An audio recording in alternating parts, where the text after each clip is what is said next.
हमारे नेता, महाराष्ट्र के नहीं तो देश के नेता आदरणीय पवार साहब का आज 84 साल का उम्र हो गई।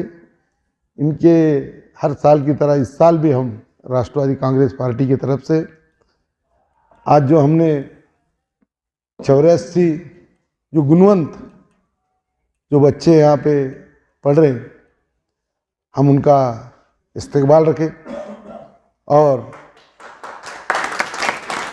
आने वाले वक्त में ये बच्चे कलेक्टर बने, तहसीलदार बने, देश के लिए लड़े और कुछ बच्चे पवार साहब के जैसे हुए कि एक ऐसा नेता है कि आज 60 साल हो गए कि राजकारण कर रहे हैं और समाज के लिए रात दिन काम कर रहे हैं। वो ऐसा नेता है कि आज उम्र 84 साल की होने के बाद भी जो ये विधानसभा हुआ, लोकसभा हुआ, आपने देखे कि वो रात दिन काम कर रहे थे। द्वारका वो गंगापुर के अंदर मैंने साहब को देखा, उन्होंने 5 प्रोग्राम लेके आए थे।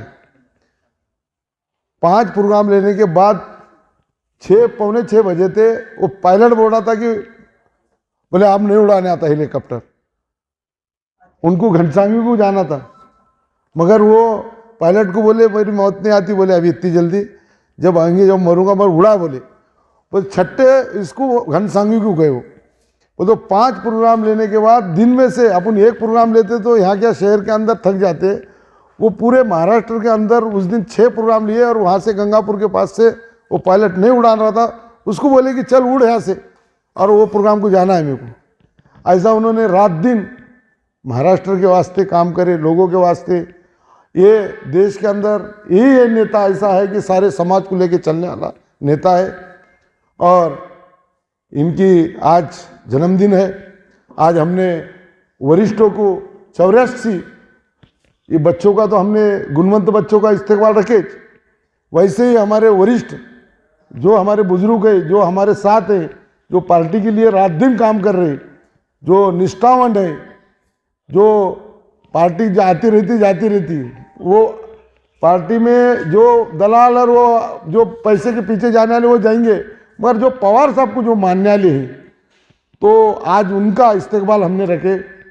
और जो फिर उसके बाद में जो गरीब घाटी के अंदर जो फिर कैंसर हॉस्पिटल में हो, फुटपाथ पे हो, रेलवे स्टेशन पे हो, जो मंगने वाले हैं, आज वो सर्दी का मौसम है, उनका एक बर्थडे का तो बहाना है।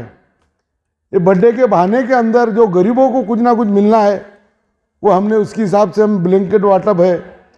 फिर उसके बाद में जो स्लम एरिया है, कभी वहाँ चेकअप ही नहीं होता, फ्री चेकअप पूरे हमने 100 वार्ड के अंदर, यहाँ से कल से आज तो मेरे वार्ड में 2 वार्ड में हो रहा, हम पूरे स्लम एरिया में जहाँ पे फ्री चेकअप और उसके बाद भी फ्री इलाज। अगर चेकअप ही नहीं हुआ तो इलाज कैसे, उसकी बीमारी क्या मालूम पड़ेगी। वैसा हमने स्लम एरिया के अंदर पवार साहब के जन्मदिन के मौके पर हमने पूरे शहर के अंदर हमने ये भी प्रोग्राम रखा है। और जो आज एक हमारे जितने भी जो बच्चे आए वाले, हमारी एक बोलने पे पूरे बच्चे आए और ये ऐसे गुणवंत बच्चे, ये इसमें IPS है कोई, इधर आओ,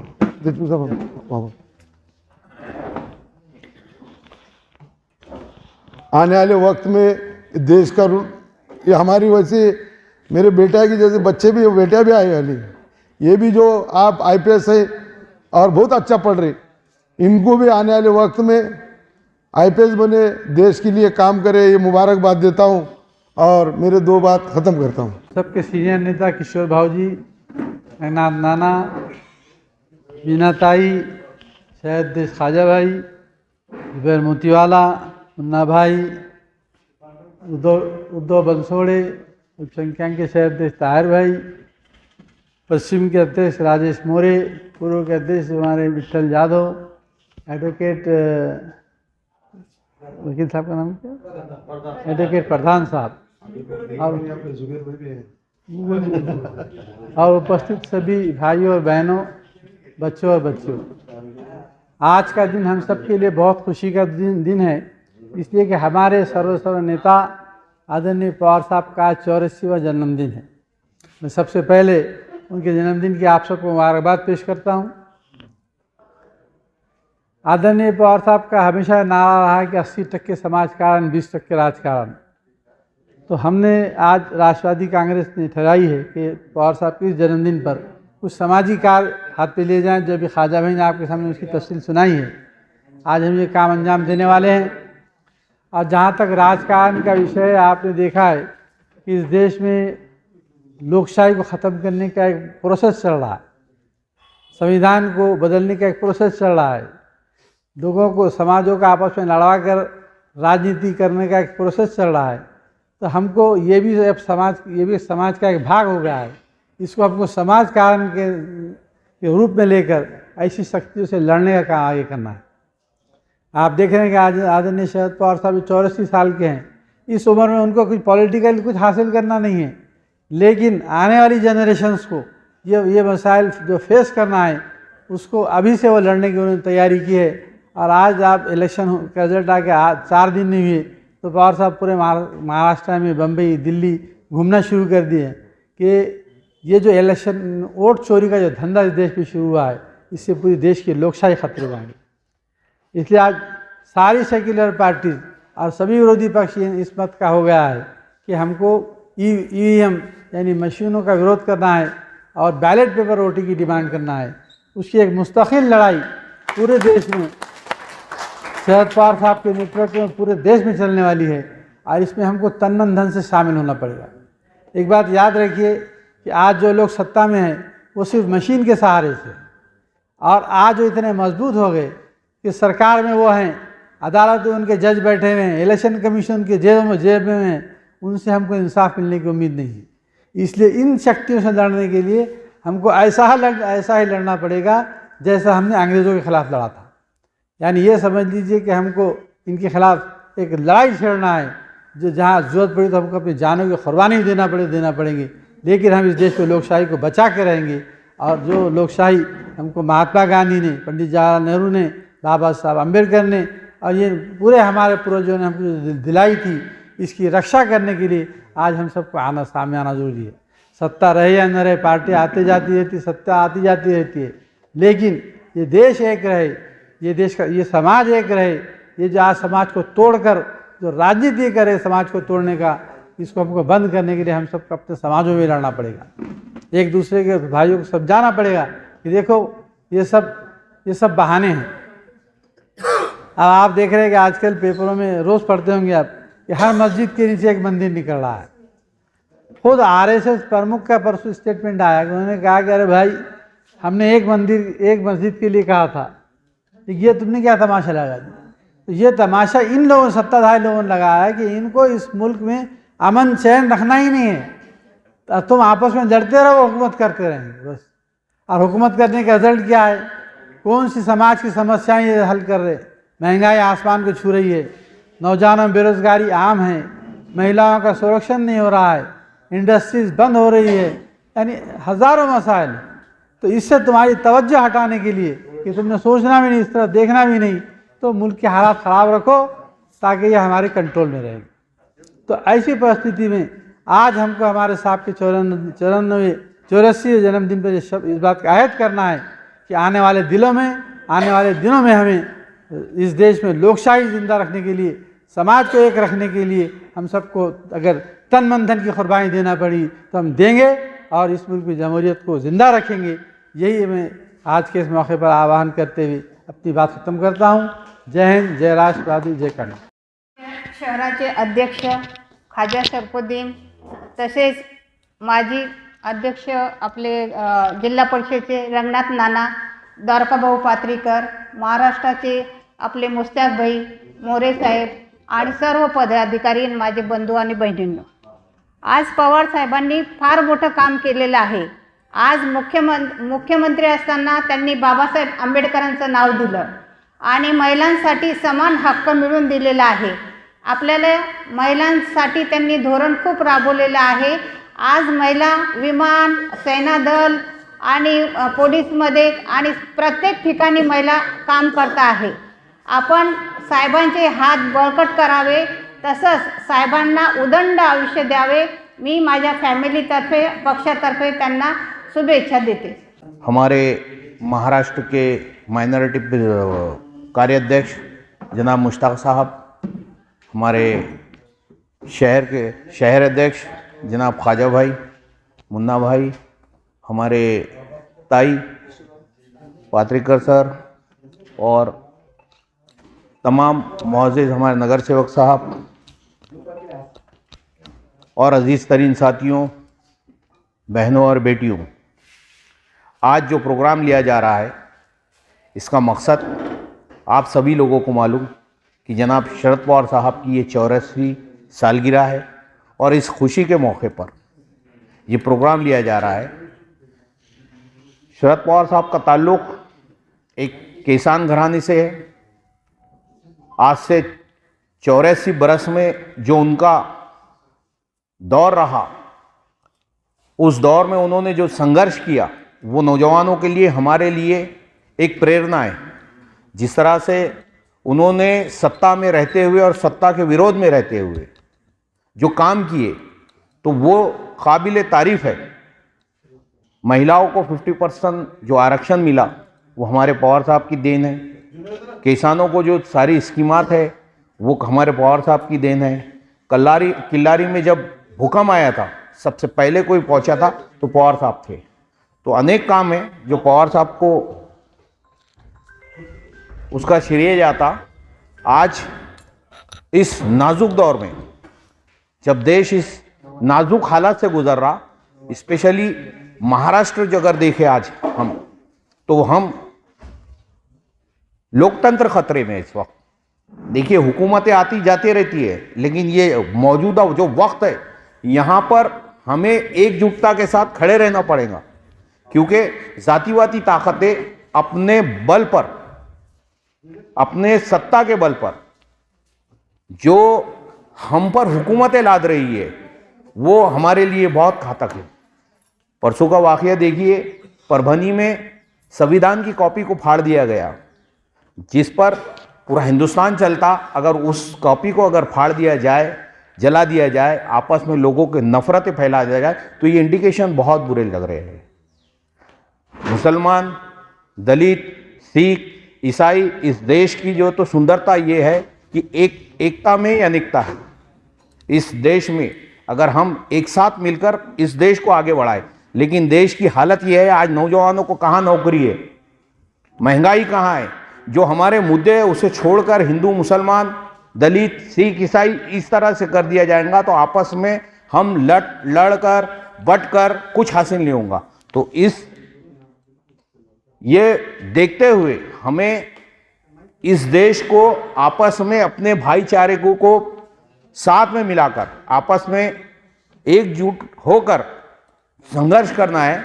और शरद पवार साहब का जो विचार है, जो विचारधारा है, जो उनकी जीवन शैली है, जिस तरह से उन्होंने हर कौम को अपने साथ लेकर चला, जिस तरह से वो आप भी लेकर चल रहे हैं। 84 बरस में एक बीमार शख्स उठकर पूरे हिंदुस्तान में जो तो एक संघर्ष की जो तो यात्रा निकालकर 240 सीट, नहीं तो आज हुकूमत हमारी रहती।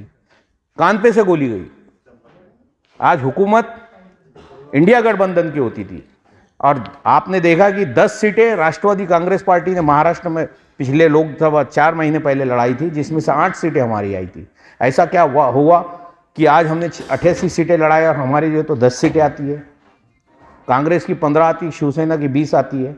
तो यहाँ पर अपनी ताकत के बल पर हुकूमत, मौजूदा वक्त हुकूमत ने ईवीएम में घोटाला कर ये सेटलमेंट किया और ये हमारे पर जो है तो मौजूदा हुकूमत हमारे सर पर लाद दी। तो हमारा काम है, ये बहुत नाजुक दौर है, इस नाजुक दौर में सोचे समझे, जज्बात में ना आए, साथ मिले, संघर्ष करे, क्योंकि आपको ये आने वाले ये पूरे 5 साल संघर्ष में गुजारना है। हर वक्त हमें ये नहीं मालूम कि कल क्या होने वाला है, शाम में क्या होगा, दोपहर में क्या होगा। अपने ख्यालात को, यहाँ पर नौजवान बच्चे हैं, बेटियां हैं, इन सब से मैं तमाम लोगों से कहूँगा कि अपने विचारों को खुला रखो, अपने जहन को साफ रखो, पॉजिटिव थिंकिंग की तरफ जाओ, अपने बाजू में जो पड़ोसी है उसको देखो, आप घाटी हॉस्पिटल जाकर देखो, आप अपने नीचे वाले को देखो, ऊपर वाले को मत देखो। आप जब गरीब को देखेंगे, उसकी परेशानियों को देखेंगे, तो आपको महसूस होगा कि हम बहुत अच्छे। तो आपको इस संघर्ष को जारी रखते हुए, अपने साथियों को साथ लेते हुए, अपने भाइयों को साथ लेते हुए, चाहे वो हिंदू हो, चाहे मुस्लिम हो, चाहे सिख हो, ईसाई हो, तमाम मज़ाहिब को एक नज़र से देखकर, अपने कंधे से कंधा मिलाकर इस मुल्क को आगे बढ़ाना है और हमें संघर्ष करना है। और संघर्ष उन लोगों के खिलाफ जो हमारे समाज को दो कौमों के बीच में फाड़कर ना इत्तेफाकी पैदा कर देंगे। आज हमारा मुल्क पीछे हो गया, हमारी जीडीपी कहाँ है? आज सिर्फ दो लोग देश चला रहे, अडानी और अंबानी। इंडस्ट्रीज कहाँ है? बाहर की इंडस्ट्रीज हमारे पास यहाँ हमारे इस मुल्क में आने के लिए तैयार नहीं है। वो इसलिए कि कहीं उनको ऐसा लग रहा है कि हम अगर यहाँ ग्रोथ कर गए तो अडानी और अंबानी हमारे प्लांट ना छीन ले। तो ये वक्त नौजवानों के लिए ज़्यादा से ज़्यादा तालीम हासिल करो। आपको स्कॉलरशिप वगैरह मिलने वाली नहीं। आपको अगर एक वक्त खाना कम खाना पड़े, एक वक्त कम कपड़े पहनना पड़े, कि आपको एक जोड़ा अगर कम सिलता है वही धोना है, वही पहनना है, तो आपको संघर्ष करना है, तालीम हासिल करना है। आपको इस मुल्क में अपना मुल्क, अपना घर बचाना है अब। क्योंकि अब ऐसा हो गया कि बंदर के हाथ में मशाल दे दी अपन ने, अब वो मशाल किसका घर जलाएंगी ये पता नहीं। तो अपने इस मुस्तकबिल संवारने के लिए नौजवानों को खास तौर से, कि आपके मुस्तकबिल संवारने के लिए आपको बहुत संघर्ष करना है। तो यही इन विचारों के साथ मैं आप तमाम लोगों को आपने कहने का मौका भी दिया। धन्यवाद। राष्ट्रवादी काँग्रेस पार्टीचे सर्व भारत देशाचे जाणते राजे शरदचंद्रजी पवार साहेबांचा आज वाढदिवस आहे। या निमित्ताने इथे आपले शहर जिल्हा अध्यक्ष खाजाभाई, मुश्ताकभाई, काळे नाना, पात्रीकर दादा, ताई, आमचे पूर्वचे शहर अध्यक्ष जाधव साहेब, मित्रमंडळी, बंधू भगिनी, आपण सर्व इथं आज साहेबांचा वाढदिवस साजरा करण्यासाठी जमलेलो आहोत। साहेबांचं आज 84वा वाढदिवस आहे। साहेबांबद्दल जेवढं बोलणार तेवढं कमीच आहे, कारण साहेबांचं व्यक्तिमत्व, खासदारकी लोकसभा लढवलं त्यावेळेस आपण बघितलं होतं की आपले भरभरून सीट्स आलेल्या होत्या आणि आमदारकीच्या वेळेस जी पद्धत, जी परेशानी तुम्ही सगळ्यांनी पाहिली, पण आपले साहेब अजून डगमगले नाहीत। त्यांनी एकही स्टेटमेंट दिलं नाही की तुम्ही खचून जाशाल म्हणून। त्यांचं म्हणणं एवढंच होतं की आता आपल्याला 5 वर्ष संघर्ष करायचा आहे। असे व्यक्तिमत्व असणारे आपले साहेब यांना वाढदिवसाच्या खूप खूप शुभेच्छा देऊन माझे 2 शब्द संपवतो। धन्यवाद। शरदचंद्रजी पवार साहेब यांच्या जन्मदिनानिमित्त आपण या ठिकाणी उपस्थित असलेले व्यासपीठावर आदरणीय द्वारकाभाऊ, रंगनाथ दादा, आदरणीय शहराध्यक्ष खाजाभाई, मुन्नाभाई, विनाताई खरे, आमचे सहकारी मुस्ताकभाई, बनसोड साहेब, सर्व मोरे साहेब, सर्व जमलेले मित्र आणि या ठिकाणी कार्यकर्ते, बंधू आणि भगिनी, आज आपले आदरणीय पवारसाहेब यांचा वाढदिवस आपल्या महाराष्ट्रात नव्हे तर पूर्ण भारतामध्ये साजरा होत आहे। भाऊ, आत्ताच न्यूज चालू आहे टी व्हीवर सकाळी की अजितदादा पवार आणि त्यांचे पूर्ण सहकारी, तुमचे भाऊ, तुमचे छगन भुजबळ हे ते सर्व जुने सहकारी सर्व त्या ठिकाणी त्यांच्याकडं शुभेच्छा देण्यासाठी गेलेले।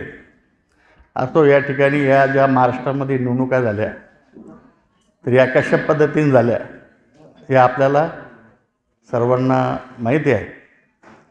आणि या ठिकाणी आपल्याला मी जास्त बोलणार नाही, पण पुढचं ध्येय असं आहे, आता वरिष्ठ नेते मंडळी EVM मशीनबद्दल या ठिकाणी त्यांचं जे पुढची प्लॅनिंग आहे ती करणार आहे। पण खाजाबाई, या ठिकाणी आपल्या आता येणाऱ्या महापालिकेच्या निवडणुका आहेत. आपण आता आपलं ध्येय शहराचं, आता आपण पदाधिकारी, आता वरिष्ठ नेते या ठिकाणी आलेले हे आपल्याला सहकार्य करतील. पण आपली जबाबदारी आहे की आपण शहरामध्ये सर्वात जास्तीत जास्त नगरसेवक कसे निवडून आणणे, याच्या बैठका घेणे, वरिष्ठांचं मार्गदर्शन घेणे. आणि मी तुम्हाला यापूर्वी म्हणलो होतो की सतीश चव्हाणला या ठिकाणी आपण परत घेतलं तर भाऊ 3पेक्षा जास्त नगरसेवक येणार नाही. कारण त्याला खालच्या ग्रामीण लेवल सतीश चव्हाण साहेबाचं माझं वाईट नाही, पण मी बघितलं की 2015मध्ये पॉम्पलेट वाटत्या, 2019 याच्यामध्ये पॉम्पलेट वाटत्या, तसं या ठिकाणी तुमच्या हे वाटलेले AB फॉर्म. तसं न करता सर्व वरिष्ठाची चर्चा करून जर चांगला कमिटी तयार केली, चांगले लोक जर घेतले, तर या ठिकाणी महापालिकेमध्ये आपल्या भवितव्य आहे. यापूर्वी मी सभेमध्ये बोललो, बऱ्याच जणांना वाईट वाटलं असेल की आपल्या शहरामध्ये जे आपले काँग्रेसवाले, आपलं शिवसेनेवाले आघाडीमधले, त्यांचं असं झालं आहे की शहरामध्ये आपलं काही उरलंच नाही. मग तो राग येईल या गोष्टीचा. पण शहरामध्ये काही कायची राष्ट्रवादी एका जागा दिली नाही, आमकं आलं तमकं आलं. पण आपण आता माझी विनंती आहे बरं का की या ठिकाणी वाढदिवसानिमित्त की आपण महापालिकेचा आराखडा तयार करू. आपले जे लोक येणार आहे त्या लोकांच्या जागेवर एक चांगले लोक ठरवून आपण महापालिकेची तयारी करावी अशी मी विनंती करतो. आणि तीच आपण आज शरद पवार साहेब यांना सर्वातर्फे, माझ्यातर्फे, माझ्या परिवारातर्फे त्यांना शुभेच्छा देतो आणि माझे 2 शब्द संपवतो. जय हिंद, जय महाराष्ट्र. 12 तारीख, 12 महिना आणि बारामतीकर शरदचंद्रजी पवार साहेब यांचा जन्मदिन आहे. त्यानिमित्तानं आपण या ठिकाणी जमलेलो आहोत. म्हणजे हे असं समजायला हरकत नाही, आता गिनेचुने लोक आहे आणि यांचीच खरी पवार साहेबावर भक्ती आहे. नहीं तो टाइम आया कि फुल हो जाता है. क्या है की म्हणजे संधी साधून इथं आलेले लोक नाहीत. इथं पवार साहेबावर प्रेम करणारे लोक आहेत. आणि म्हणून मी एवढं सांगे, आता ते 84 वर्षे संपलेलं आहे त्यांचं संपलेलं आहे. आणि ही 84वी जयंती आहे. माझी 83 आहे, भाऊजीची माझी. जयंतीन वाढदिवस सारखंच असतं ना काही. हा बरं ठीक आहे, वाढदिवस आहे. आता पवार साहेबाबद्दल बोलायचं झाल्यास खूप 2-4 दिवस लागतील. पण आपण सर्व आलात, मी एवढंच सांगेल की सुरुवातीला आता हे किती लोकांना माहिती नाही. शेती करणारे किती, शेतकऱ्याची मुलं किती इथं, हात वर करा. शेतकरी, हां सगळे शेतकरी इथला, सगळे शेतकऱ्याची मुलं आहेत. पहिल्यांदा मुख्यमंत्री झाले तर त्यांनी पूर्वी बंडिंगचं कर्ज होतं, अनेक कर्ज त्यावेळेस त्यांनी पूर्ण माफ करून टाकले. ते कर्ज असं होतं की वसुलीला जायचे, त्याचेच पैसे जास्त जायचे आणि कर्ज तसंच राहायचं. म्हणून ते कर्ज माफ केलं. इलेक्ट्रिकचं बिल, इलेक्ट्रिक गुर गुर गुर फिरायचं, हजारो रुपये बिल यायचं. तेही त्यांनी हॉर्स पॉवरवर आणलं आणि शेतकऱ्याला मदत केली. मागे ते कृषी मंत्री असताना 70,000 कोटी रुपये शेतकऱ्याला माफ केले. आणि आता पाहिलं तर त्यांच्यापेक्षा जास्त कर्ज दोघंच लोकांना माफ करतात. जे आता नाव सांगितलं, नाव घेऊ नये. आणि ते तर असे आहे, तुम्हाला गंमत सांगतो, हे आता काहीही विकत घेऊ शकतात आणि हे काहीही देशाला विकू शकतात. बस स्टँडच्या जागा विकल्या, रेल्वेच्या जागा विकल्या, विमानतळं विकली, अजून काय विकतील काही. आता तर अशा भावना आहे. आता तुमचा किती अभ्यास आहे मला माहीत नाही. हे लोक समुद्रावरचं पाणी आणि आपल्या कोकण पट्टीवरचं पाणी देखील पावसाचं पाणी विकत घेण्याची तयारी आहे. म्हणून आपण सावध राहिलं पाहिजे आणि पुढचं डेव्हलपमेंट ही पवार साहेबच करू शकतात. तुम्ही पहा भारतामध्ये पवार साहेबांनी काय केलं म्हणतात. मध्ये बिमारी आली कोविड-19, त्याचं उत्तर ते आहे. इथून लाखो लोक परदेशातले इथं आले, इथं पोट भरायला लागले. इथं पोट भरायला लागले म्हणजे काय त्याचा अर्थ की खरी प्रगती देशाची या महाराष्ट्राने केली, महाराष्ट्रात आहे. आणि म्हणून सर्व भारतातील जनता इथं पोट भरायला आलेली होती आणि आताही आहे. म्हणून पहा कोणताही प्रांत घ्या तिथं खायला मोहतात. त्यांचे चेहरे बघा, तिथल्या लोकांचे काम मिळत नाही, काही मिळत नाही. लाखो लोक महाराष्ट्रामध्ये येतात. हे शरद पवार, यशवंतराव चव्हाणचे हे उपकार आहेत. आणि म्हणून मी एवढंच सांगेल की पवार साहेबाच्या पाठीमागं उभं राहा. पण आता इथं कोणी नेता नाही म्हणून मी काही बोलत नाही. मला खूप बोलायचं, कारण आता नगरपालिकेच्या निवडणुका नसतात तर तिथेही जरा असं केलं, कसं आता झालं आमदारकीच्या वेळेस असं, कोणाच्या भरोश्यावर तुम्ही राष्ट्रवादी वाढवणार आहात. राष्ट्रवादी कशी वाढेल? तुम्ही तिकीटच देणार नाही, कोणतंही तिकीट देणार नाही. आणि आपल्याला येऊन शहाणपणा, आता मी तर असं म्हणेल, मी काही लहान नाही त्या बाकीच्या पेक्षा, मी पण पवार साहेबाच्या खालचा आहे. हे कोणतं शहाणपण आहे? काहीच द्यायचं नाही आणि पक्ष वाढवा म्हणायचं, बिलकुल गलत आहे. आणि याच्यामुळं कार्यकर्त्याची उन्नती संपते. किती दिवस माणसं उभी राहणार, किती दिवस कष्ट करणार आणि तुम्ही त्यांना तिकीट देणार नाही. अरे आम्ही सांगतो ना, आता भाऊजी हे, मी हे, नाना, आम्हाला आता निवडणूक लढवायची नाही, आम्हाला दोघाला तर नाहीच. आणि म्हणून आम्हाला खरंच सांगायचं आहे की असं चालणार नाही. नाही तर सांगा आम्हाला, नाही देतं कशाला आम्हाला उभं करायला लावते, फिरावं ते.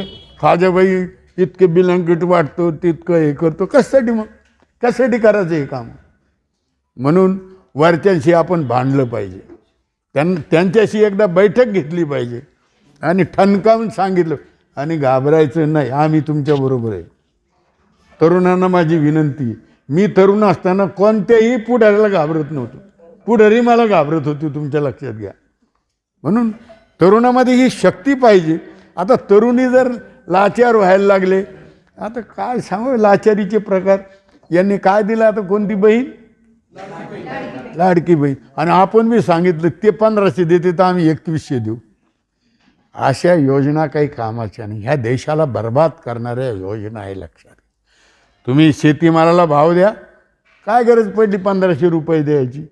बाकी मजुराला, काम करण्याला किंमत द्या, काही गरज नाही ना या असे पैसे वाटण्याची.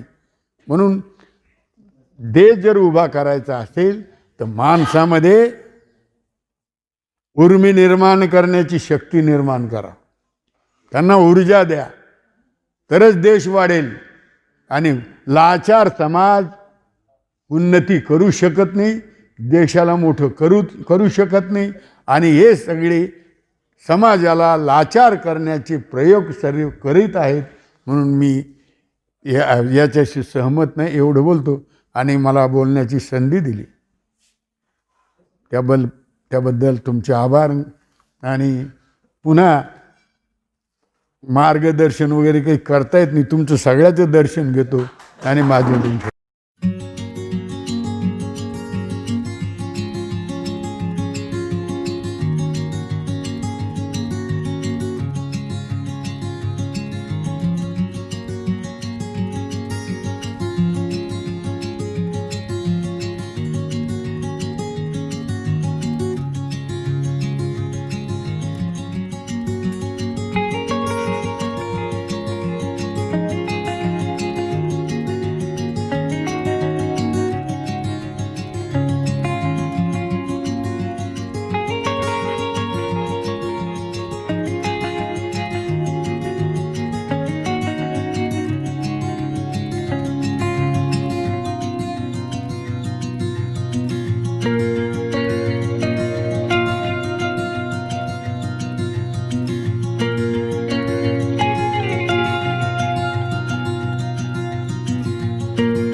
पक्षाचा शरद पवार साहेब तुम आगे बढ़ो, हम तुम्हारे साथ हैं. महाराष्ट्राचा बुलंद आवाज महाराष्ट्राचा बुलंद आवाज शरद पवार. राष्ट्रवादी काँग्रेस पक्षाचा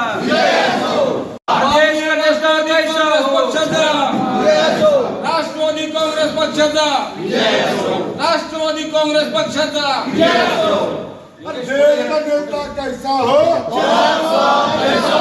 देश का नेता कैसा हो,